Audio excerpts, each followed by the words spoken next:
Night 2 of Lance Armstrong's public confession to years of cheating, doping, and lying to the whole world about it. Armstrong began to break down when he talked about his family. ABC's Neil Karlinski has been all over the story from the very beginning and joins us with more. And Neil, in many ways, this seemed to be the more compelling of the two interviews. It certainly was. Good morning, Bianna. Over the course of 2 nights, there was plenty of evidence that Armstrong's ability to lie is almost certainly still on display. But there was one moment where the real person behind the attitude and the image broke through. Incredible, unbelievable. When you peel away all the lies, the cheating, the cover-ups and bullying, Lance Armstrong is also a father. And that side to this complicated and deeply flawed man revealed the betrayal to his own family. When this all really started, I saw my son defending me and saying, that's not true. What you're saying about my dad is not true. I told Luke, I said,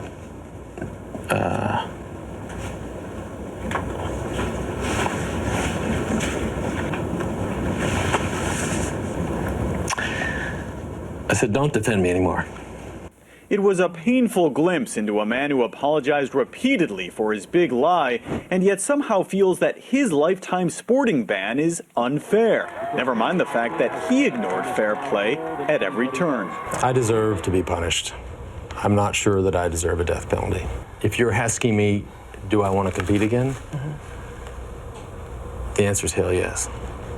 I'm a competitor. It's what I've done my whole life. I love to train, I love to race, I love to toe the line. Armstrong told Oprah that he's now in therapy and that he sees how, in his words, sick his actions sometimes were. This is heavy, and this is messy, and this is not something that I can sit with you and leave and go, okay, we're all good. And it isn't just some old version of himself. That arrogant Twitter photo boasting of his tour wins even after he'd been stripped was just 2 months ago. That was just more defiance. More defiance.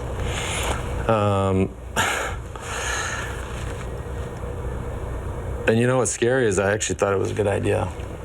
He acknowledged that his ex-wife Kristen knew of his cheating and encouraged him to not only stop, but to come clean. He never did until he lost everything and was backed into a corner.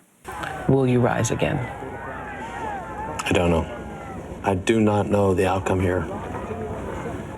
So what now? Well, we know he is sporadically in therapy, he says. He's in Hawaii, where he continues to train and play golf. And there are reports this morning that a movie deal about his epic fall is now in the works. Quite a story. Dan and Bianna. Apparently, J.J. Abrams looking into making that movie. Thank you again, Neil Karlinski, who, as we said, has been covering this story for years. With us now, one of Lance Armstrong's former teammates and friends, Tyler Hamilton, who himself has admitted to doping. He wrote a book about it called The Secret Race. Tyler, good morning. Thank you for coming in. We really appreciate it. You saw Lance get emotional in that interview. Do you buy it? It's the first step. It's the first step. He's coming clean. He's telling the story that he has taken performance-enhancing drugs. Do you think it was genuine emotion that we saw when he was crying? Yeah, I think so. It's new for him. This is a new process. I went through the same process on a much smaller scale. It's going to get easier for him. I think he's going to open up even much more. I think we saw a lot of the truths, maybe not the whole truth. Telling his son to stop defending him now, his 13-year-old son, Yeah. was that real emotion? You've known him for so many years. As a parent, was he telling the truth? Well, the one thing is, and I think a lot of his teammates had said, ex-teammates had said yesterday, was for me and for guys like Frankie Andreo, we've never seen Lance. I've never seen him shed a tear in my life, and until last night. So shown very little emotion. So before I even heard one word on Thursday night from him, I could tell he was a broken man. It's really, really interesting, that perspective that you provide there. Now, he specifically brought you up last night and said you are one of the many people he needs to apologize, because he has attacked you for writing the book. Yeah, he said you were greedy and just doing it for the money. Yeah. Are you ready for that apology? Will you accept it? I don't need an apology from Lance. I'm in a good place in my life. I've moved forward. I'm no longer angry at Lance. I've moved on from that. I'd rather he spend the time with his son, with his children, or with Betsy Andreu, or extra time with Betsy Andreu, or Emma O'Reilly. These are other people. These are that he people attacked, he destroyed, and they're still suffering today. Like, I feel very lucky and fortunate. I've moved on from this. It's a tragic story, and I'm sorry that I was involved in all this. It's not nice to see all this. And he's admitted to a lot of things these past 2 days, but one thing he's adamant about is that he came back in 2009 a clean man. Do you buy that? Many people don't. Yeah, I can't really be the judge of that. The jury's still out on that one. But again, the important thing is he's started this process. He's opened up. He said all 7 tours he took performance-enhancing drugs.